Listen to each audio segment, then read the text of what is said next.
सुगंधा और उसकी सास कांता के बीच एक अजीब सी जंग रहती थी। ये जंग थी किचन में कौन ज्यादा अच्छा काम करेगा और घर के सदस्यों के दिल जीतेगा।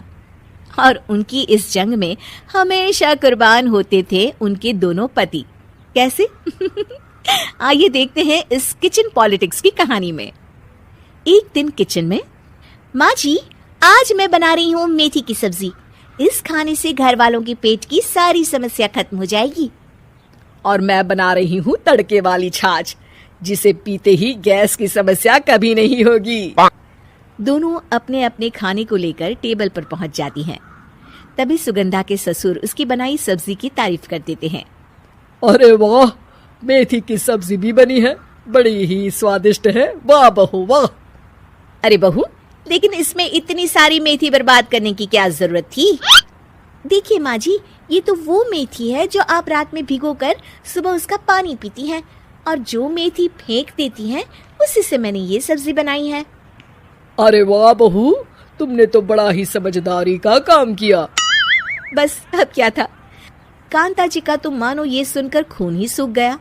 वो फैसला कर लेती है कि किसी भी तरह वो अपने खाने की तारीफ लेकर ही रहेगी और सुगंधा को किचन में उसकी कमियां गिनाएगी। कांता फ्रिज खोलकर देख रही होती है और फिर सुगंधा से कहती है, अरे बहू ये क्या, पूरा फ्रिज गंदा पड़ा है। तभी वहाँ सुगंधा का पति आ जाता है। वो सुगंधा को डांट कर कहता है, सुगंधा, तुम्हें कितनी बार कह रखा है कि वायरस फैल रहा है, साफ सफाई का पूरा ख्याल रखना है, लेकिन तुम किचन में इतनी गंदगी रखोगी तो कैसे चलेगा। सुगंधा सास की तरफ देखती है जहाँ वो मुस्कुरा रही होती है।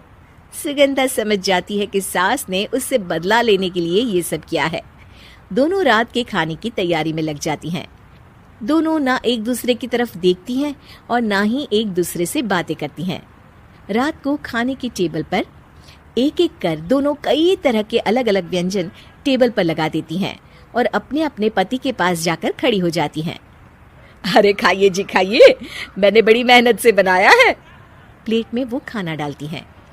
सुगंधा भी दोनों की प्लेट में खाना डालते हुए कहती है, बड़ी ही मेहनत लगी है इस खाने को बनाने में। हाँ, दोनों को ना चाहते हुए भी सारा खाना खाना पड़ता है। कहीं दही तो कहीं मलाई तो कहीं मसाला। और इन सब के बाद दोनों बड़ी ही मुश्किल से अपने कमरे में सोने जाते हैं। लेकिन अगली सुबह सुगंधा का पति चिल्ला रहा होता है, हाय रे हाय, मेरा तो पेट खराब हो गया। हाय माँ, बहुत दर्द हो रहा है। तो वहीं कांता के कमरे से भी कुछ ऐसी ही आवाज आने लगती है। हे भगवान, इस सास बहू की लड़ाई हमारी जान लेकर रहेगी। जाओ कोई डॉक्टर को बुला कर लाओ। डॉक्टर आते हैं। दोनों को देखकर कांता और सुगंधा से कहती हैं, देखिए, आप दोनों इन्हें खाने में हल्का ही दीजिएगा। हो सके तो रात का खाना जल्दी खाया करे और वॉक किया करे।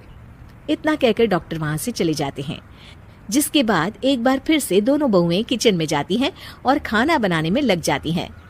रात में खाने के टेबल पर दोनों एक बार फिर से खाना लगाने लगती है।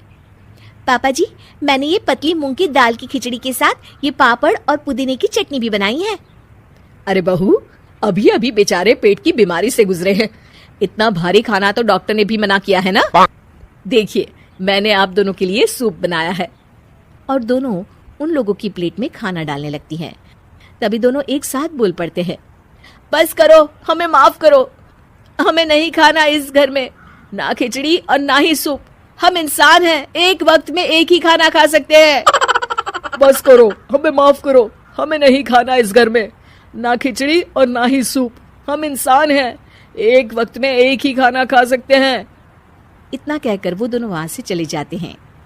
कहानी का अंत। आप लोग उम्मीद कर रहे होंगे कि अंत में सब ठीक हो जाएगा। नहीं जनाब, अगर सास बहू के बीच सब ठीक हो जाए तो आप ये सीरीज देखे ही क्यों?